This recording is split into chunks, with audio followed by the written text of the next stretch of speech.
Okay, so moving on from where we were in the last video, which is we outputted some of the XML into some pre-tags, and that works pretty well. We're now going to go somewhere a bit more complex. Okay, so I am now inside of the function. So from here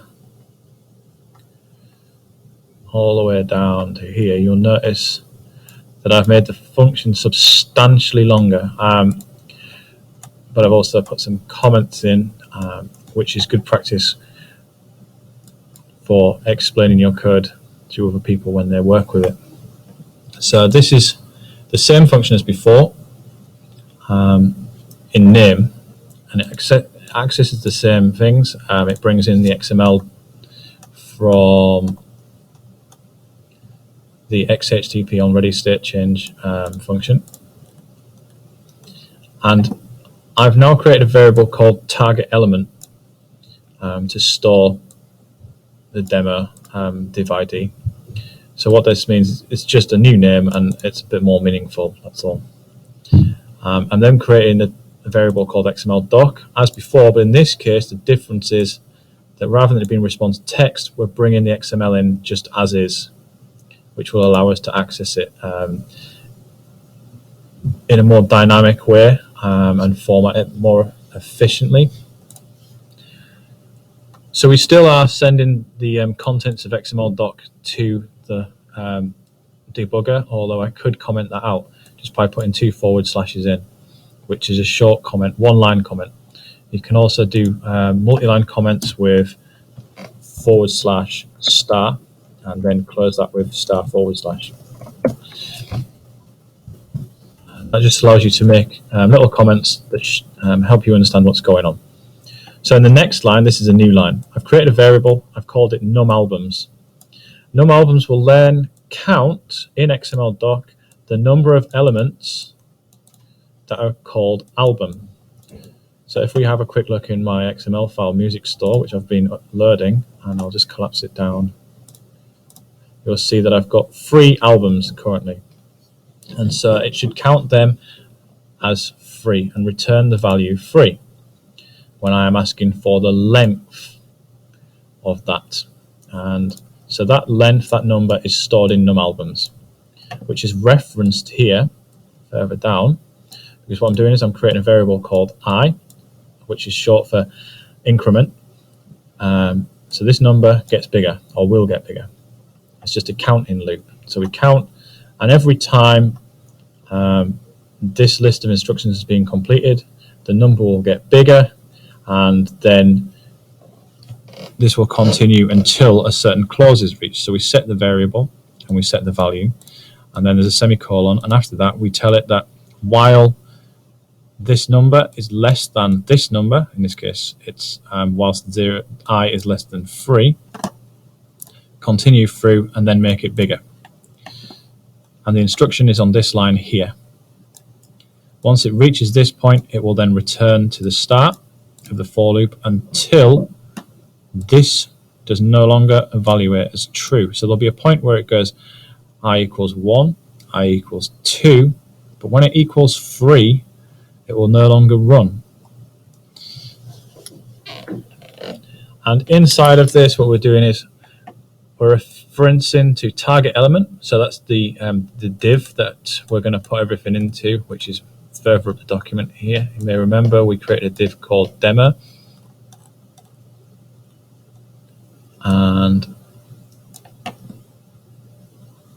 I am then going to insert adjacent HTML. So this is slightly different to amending the inner HTML.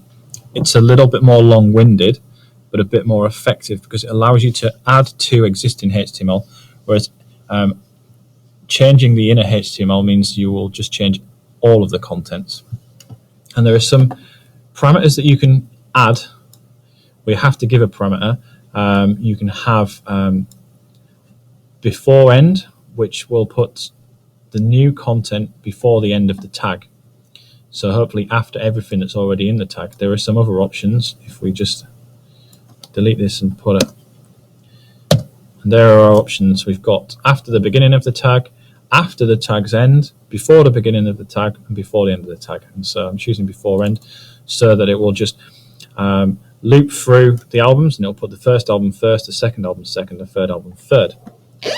After the comma, this is where the content that you want to put in is. This could just be plain text, or it could be HTML. And inside of there, we've got a value. We get the value of an element called title. So it will scroll through all the titles inside of the Music Store XML document. So I've got a title here, and a title there, and another title here. So it will scroll through those titles and it will output the information. The only other thing I've done is I've put in inverted commas h2 tag open plus, which is very important, and then plus closing the h2 tag, which means that the value that I've accessed will be in a heading 2, and so it will be formatted as such, which means there'll be a line break and the text will be a bit bigger than body text. So what we've got is we've accessed XML doc. We've then used get elements by tag name to find the tag title. We're then scrolling through the instances, so that will go 0, 1, 2. And then what we're doing is we're using the property child nodes and then the node value. So there's only one child node of this title, and so that is the child node is essentially what's inside of it. And this will allow us to access that content, and therefore it will give us the node value, and that's how we access the information inside of the tags. And we can access any tag, and that means that when we build upon this, we can then access lots of other information. So I'll just save that and I'll test it, and we're expecting to get the headings. So we've got the headings from the 3 albums that are inside my XML document. I could also then try and access some additional information. I'll put this on a separate line, although it could be contained within the same thing. I'll just copy and paste this for now. Paste it in. I'll take the h2 tag away.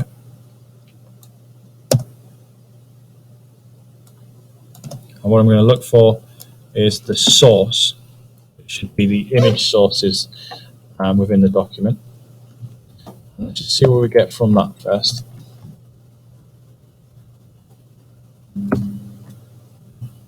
Now you will see the link to the images that I've put in my XML file.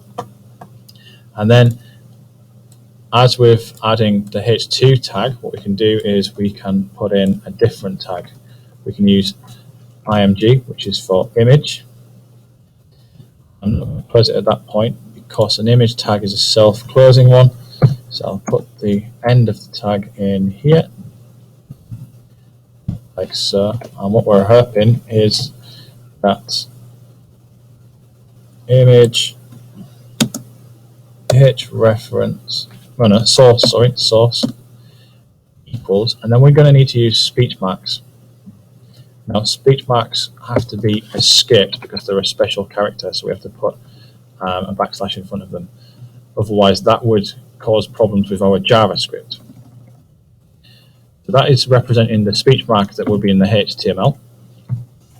And then I will need to close that here.